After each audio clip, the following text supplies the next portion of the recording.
расман муҳориба дар вазни нимсабуки ACA Ҳафиз Сакибеков зидди Юсуф Зубариев ва Беҳрӯз Зуҳуров зидди Шергази Кенжабоев рӯзи 22 феврал дар турнири ACA 184. Ассалому алайкум дӯстон, хушомадед ба шабакаи мо. Дар навори имрӯза оиди тозатарин ва муҳимтарин хабарҳо аз ҷаҳони ММА гап мезанем. Шумо бошад моро бо лайк ва комментариҳои худ дастгирӣ кунед. Дӯстон, чӣ гуна ки медонед, мо тӯли чанд сол аст ки бо ширкати Шифофармо ҳамкорӣ мекунем ва ба боварии комил ин ширкатро ба шумо тавсия медиҳем. Дар ин ширкат шумо ҳама намуд доруҳои гиёҳӣ, духиҳои арабӣ, соатҳои мусалмонӣ, ҷойнамозҳо, шампунҳои гиёҳӣ ва боз бисёр дигар чизҳоро дастрас карда метавонед. Ин ширкат дастафка ба тамоми шаҳрҳо доранд. Ҳамчунин мошинкаҳо барои риш ва мӯи сар, доруҳо барои фарбе ва харобшавӣ, равғани сиёҳдонаро низ аз ин ширкат дастрас карда метавонед. Рақамҳо дар рӯи экран. ҳатман аз номи канали Паҳлавон гап занед.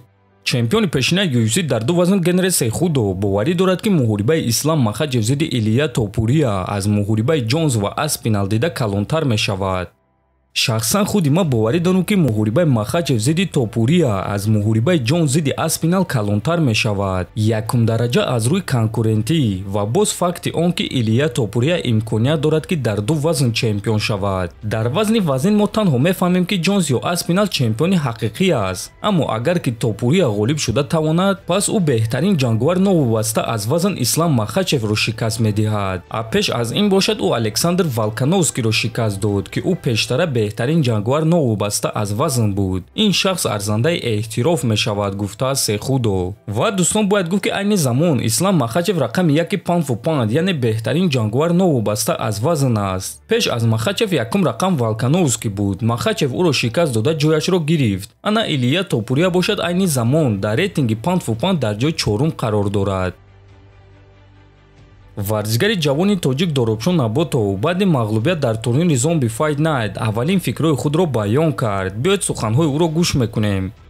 миннатдории худро ба Дана Вайт ва корейски Зомби барои имконият додани муҳориба дар турнири Zombie Fight Night мерасонам. Бисёр сабабҳо буданд ки ман чунин баромади нобарор нишон додам, аммо ман баҳона кофтанӣ нестам. Боз мехостам ки оиди хабари дурӯғ нисбати ман гап занам ки ба Дана Вайт расонданд. Ман оиди барҳам додани муҳориба ягон чиз гуфтагӣ набудам ва ин чизро аз интервю шунидам. аз чизеро ки ман гуфтагӣ нестам, ман барои ин чиз ҷавобгар шуда наметавонам. ба пеш меравем ва чизи худро мегирем, навиштааст Наботов. хотиррасон мекунем ки Доробшон Наботов дар муҳориба зидди Матеуш Камилио шикаст хӯрд ва баъди муҳориба Дана Вайт эълон карда гуфт ки пеш аз муҳориба Наботов бисёр проблемаҳо сохт. ва акнун чӣ гуна ки мебинем аз рӯи суханҳои худи Наботов, ӯ чунин корҳоро кардагӣ набуд.